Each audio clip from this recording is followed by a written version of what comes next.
More college football comes up on Saturday, last Saturday, probably towards the back half of the 3:30 games. Chuck Vipperman and I talked. We talked a little bit about Virginia Tech, which direction do they go? Brian Kelly had not been fired yet. Texas was in big trouble, almost lost to Mississippi State, which is why you heard Chuck reference that because it looked like they were dead. And some other things. We talk about Ryan Day and more. Chuck Vipperman, GW Danville football, talking college football with me on the Sports Buffet. Is Shane Beamer playing his way into Virginia Tech because South Carolina has kind of fallen a little bit? Well, as we speak, they had just lost to Bama. No shame in that, obviously. But if they hire him, that's okay with me. But I part of me does not want that because again, you want to talk about future coaches being in Frank Beamer's shadow. Yeah. His son is always going to be there, and it'll always, well, here's the way Dad would have done it, and it just doesn't always work. I remember the, John Thompson, senior and junior at Georgetown, Joey Meyer after Ray Meyer at DePaul. Yeah, it doesn't always work. It's a flimsy situation. It's such a weird place for Tech to be in, having fired your coach so early in the year. Right. Because during the season, you're not, going to be able to hire a coach that I'm aware of. Right. Now, again, there's some big names out there, obviously. James Franklin probably heading the list. But I don't know how you would let's say they hired Franklin as their next coach, but they did it next week. Right. How do you integrate that while you still got half the season in front of you, where you've got the coach and head coach in waiting right over here? So I don't think they'll do that. But it's just a weird situation to be in. I thought they had a very gutsy win against Cal Friday night. I was able to watch the most of the second half of that game after GW, and they played hard. I mean, they didn't always play smart, but they played hard, and that's all you can ask. And but yeah, it's just a weird situation. It's almost like being in limbo for 3.5 months. Two parts I would say on that. I want to say coaches have sometimes been hired in college football to where they watch the bowl game from a suite or something, but never like halfway through. Yeah. So there are a lot of people saying, "Hey, if you want to go after Franklin, now would be the time." But that's.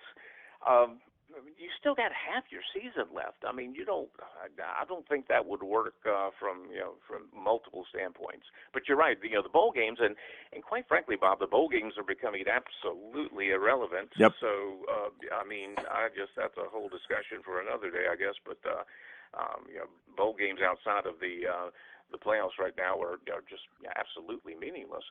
But yeah, you're right. I mean, a new coach coming in and coaching from the press box. I think Carolina did that one year when they thumped Tech in the Gator Bowl. Yep. Right after Mac Brown left, they had Torbush up.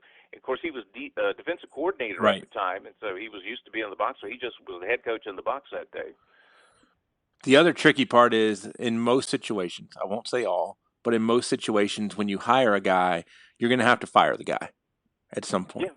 I mean, you don't get lucky to where they retire. Yeah, I don't want to have to fire Shane Beamer. Right. Yeah, I'd hate to get into that situation. I just, again, it's if he wants it and the university wants it, I guess it's going to happen. But I just don't think it will work. I just don't. Other than other experience with similar things. I mean, that last name it's a blessing and a curse. I'm sure it's opened some doors for him, but yeah, but to do it at the school where your father attended and is coaching a legend and still lives there. I mean, you're playing at a stadium on Beamer Way, right? Yeah, you get the idea.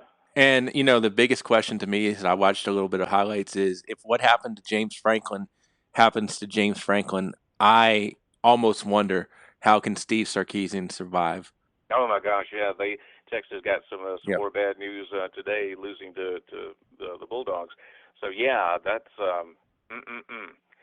yeah. I can't believe it. Well, last year, I mean, week 11 after Ohio State got upset by Michigan. I mean, I know because the loss was raw in there, but the number of people from Ohio State that wanted Ryan Day's head. Oh yeah. Here's a guy who's won over 90% of his games. Yes, he's had rough big game moments, but gosh knows, I mean, the winning percentages through the ionosphere, and I mean, I don't know.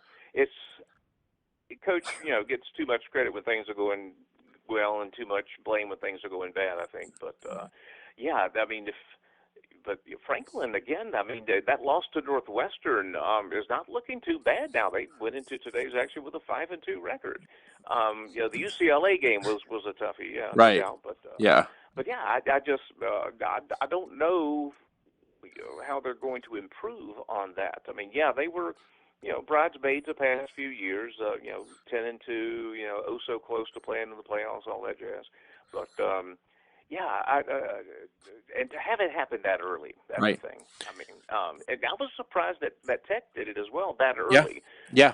But I mean, it was such a miserable performance against ODU. I guess they've figured at the end of the season, this is what we're going to do anyway, right. So we may as well do it now. So what a world we live in when we talk about this so early with big name coaches, especially now, because when I was growing up and when you were growing up, you're just a couple years ahead of me, by the way. I checked it out. And yeah, I'm a high school class of '85. It's my 40th reunion this year somewhere. you got about 12 years on me in that case, but I would say we're close enough to where we can talk the same stuff for the most part. But this was never a thing until I feel like the money got involved in this to massive proportions.